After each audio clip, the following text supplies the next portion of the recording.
Bienvenue dans cette nouvelle édition du 12-15. Au sommaire de l'actualité à Madagascar, l'opposition malgache réclame la démission immédiate du chef de l'État et de son gouvernement.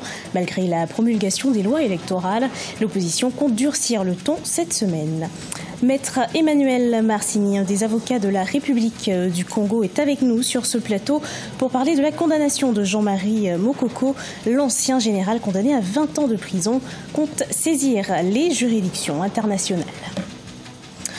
Et puis au Maroc, l'ouverture aux opportunités qu'offrent les nouvelles technologies, ce fut le mot d'ordre de la 6e édition de la conférence sur la technologie, l'innovation et la société qui s'est déroulée jusqu'au 12 mai au Maroc. La technologie est un moteur clé de la croissance et de la création d'emplois dans beaucoup de pays africains.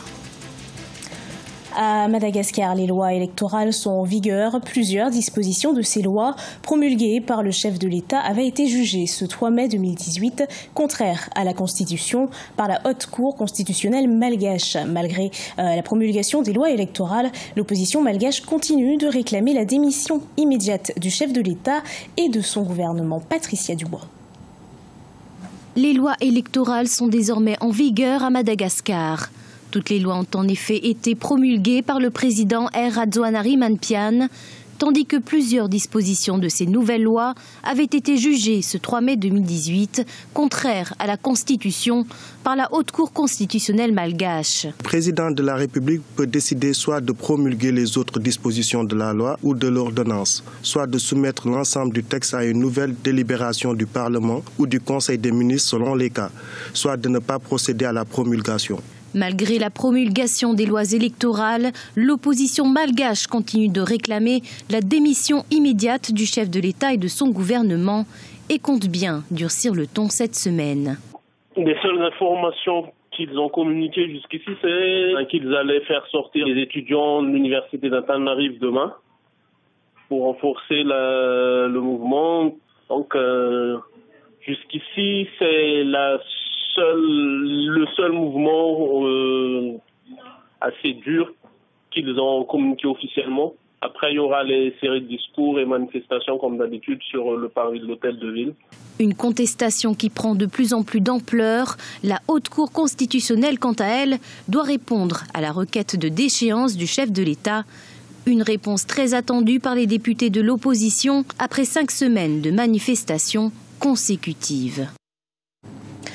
20 ans de prison, c'est la peine qu'a écopé ce 11 mai 2018 le général Jean-Marie Michel Mokoko pour atteinte à la sûreté de l'État et détention illégale d'armes. Le général conteste ce verdict. Ses avocats dénoncent de leur côté un procès politique et ont saisi le comité des Nations Unies sur les détentions arbitraires. Les précisions d'Aïssatou Diamanka-Besland. Le général Jean-Marie Michel Mokoko fait appel de son jugement. Il a été condamné ce vendredi 11 mai 2018 à 20 ans de prison ferme. Il est accusé d'avoir porté atteinte à la sûreté de l'État ainsi que de détention illégale d'armes et munitions par la Cour criminelle de Brazzaville. Un procès que les autorités jugent équitable. L'instruction est justement sérieuse et c'est parce qu'elle est à charge et à décharge et qu'apparemment elle contient des éléments suffisamment substantiels pour que chaque partie puisse discuter au fur et à mesure de leur présentation aux uns et aux autres de leur pertinence. Partout dans le monde, l'instruction pose toujours problème. Plus l'affaire est complexe et plus elle est instruite parce qu'elle est instruite à charge et à décharge. C'est-à-dire que par exemple, dans le cas de M. Mokoko, il a ce qui est prévu par la loi et qui est pleinement son droit. À chaque acte de procédure, à chaque acte posé par l'instruction, il a exercé les voies de recours nécessaires. Le général Jean-Marie Michel Mokoko a contesté ce verdict de la Cour criminelle. Il souhaite également poursuivre cette procédure devant les juridictions internationales. Ses avocats, quant à eux, dénoncent un procès politique et ont saisi le comité des Nations Unies sur les détentions arbitraires. Vous ne pouvez rien entreprendre, vous juges. Vous, procureur de la République, vous ne pouvez rien entreprendre qui n'ait été expressément prévu par la loi. Lorsque la loi dit que M.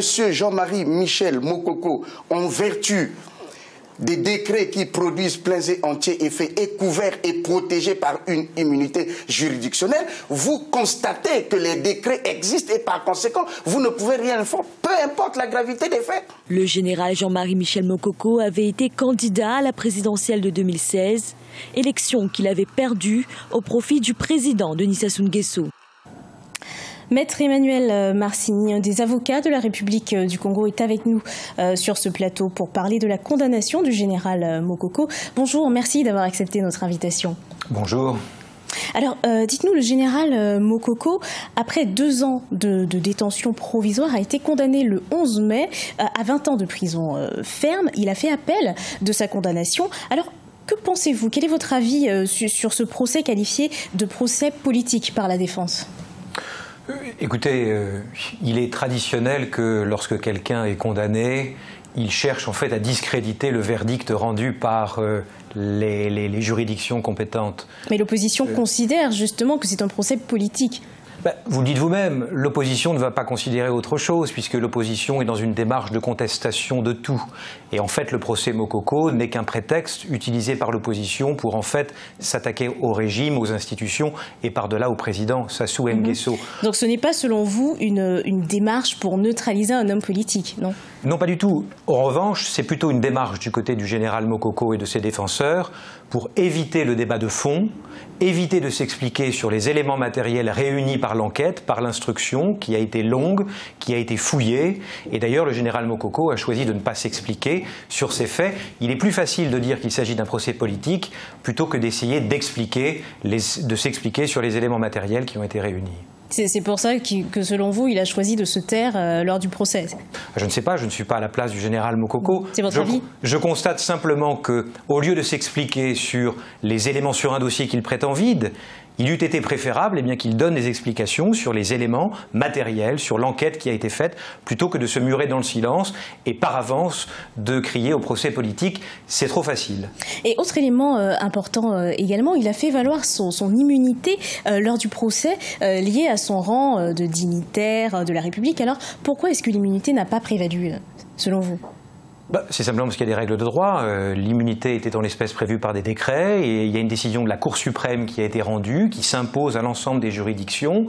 Et puis, jusqu'à preuve du contraire, il ne me semble pas qu'un décret et l'obtention d'une distinction, quelle qu'elle soit, autorise qui que ce soit à fomenter un coup d'État et à préparer l'assassinat de gens. Il ne me semble pas que l'immunité serve à cela. Non, d'accord, c'est votre avis sur la question. Le général Mokoko, par rapport à ce procès qui coïncide avec la publication par les piscolas congolais d'un communiqué évoquant des prisonniers politiques dont il réclame la libération. Alors, est-ce que ça n'apporterait pas de l'eau au moulin? Je ne sais pas de quel moulin on parle, ni de quelle chapelle. J'ai connaissance effectivement de cette déclaration. Je note que le général Mokoko ne fait pas partie, en tout cas, des prisonniers politiques désignés par l'épiscopat. Donc il faudrait s'interroger sur chacun des prisonniers soi-disant politiques visés par l'épiscopat et qu'une réponse puisse être apportée. En tout cas, le général Mokoko n'en fait pas partie. Merci beaucoup, Maître Marcini, d'avoir accepté notre invitation. Merci à vous d'être venu. Je rappelle que vous êtes l'un des avocats de la République du Congo. Merci. Merci. La 6e édition de la conférence sur la technologie, l'innovation et la société s'achève ce samedi 12 mai à Tanger, au Maroc. Les travaux de cette édition se sont ouverts le 11 mai avec la participation d'académiciens, d'experts, d'industriels et d'opérateurs technologiques venus du monde entier. Regardez ce reportage de notre correspondant El Hadji Ndiaye. La 6e édition de la conférence sur la technologie, l'innovation et la société, Sci-Fi Africa 2018, a pris fin ce samedi 12 mai 2018 à Tanger, au Maroc. Les quelques 200 participants se sont penchés sur la question de l'évolution numérique en Afrique. Pour certains, cette révolution tant souhaitée n'est possible qu'avec la coopération numérique entre les États africains. Dans ce sens, certains défis devront être relevés. Pour faire la coopération technologique, il faut avoir l'infrastructure. Hier, j'ai parlé que the World Bank a annoncé qu'un de 3 Africains n'a pas accès à l'électricité. Donc, il faut avoir de l'électricité pour tout le monde pour avoir parlé de la technologie. Ça, c'est d'une part. D'autre part, la technologie, l'innovation n'est pas seulement technologique. Il y a l'innovation institutionnelle. Et là, les Africains peuvent coopérer parce qu'il y a beaucoup d'expérience dans ce domaine. Le manque de financement des startups était aussi l'une des préoccupations soulevées par les participants de la 6e édition Sci-Fi Africa 2018.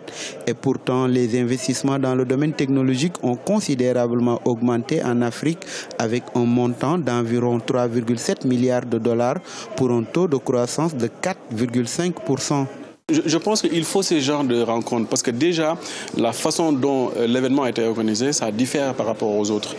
Je crois que dans le domaine de la technologie, il faut qu'on dépasse l'aspect de présentation. C'est-à-dire venir, prendre une présentation en PowerPoint, parler et rentrer. Il est temps de passer au débat. Utile, je dis. Des débats qui ne dépassent pas moins de 10 minutes parce qu'on ne peut pas quand même, dans chaque rencontre, regrouper des experts qui, après 10 minutes de parole, les gens ne sont plus intéressés. Il faut chercher des sujets qui sont vraiment intéressants et je pense qu'avec le Sci-Fi, ils ont bien fait l'événement. Rappelons que Sci-Fi Africa, qui se tient pour la première fois en Afrique, a été lancé en 2013. C'est une initiative qui permet aux gouvernants de discuter des dimensions économiques, politiques et stratégiques du cyberespace.